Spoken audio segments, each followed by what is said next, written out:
فرمایا وَمَن يَتَوَکَّلْ عَلَى اللَّهِ، جو اللہ کی ذات کے اوپر بھروسہ کر لے اللہ اس کے اعتماد کو کبھی ٹھیس نہیں پہنچاتا، اس کے بھروسے کو کبھی کمزور نہیں ہونے دیتا۔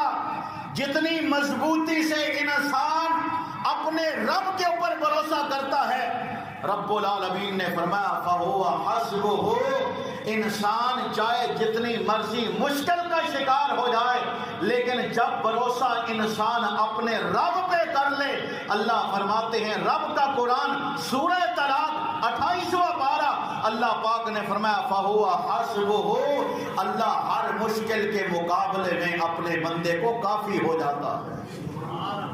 اللہ اپنے بندے کی مدد اور نصرت کے لیے کافی ہے۔ اب اللہ سے بڑھ کے مدد ہماری کون کرنے والا ہے؟ اس کی نصرت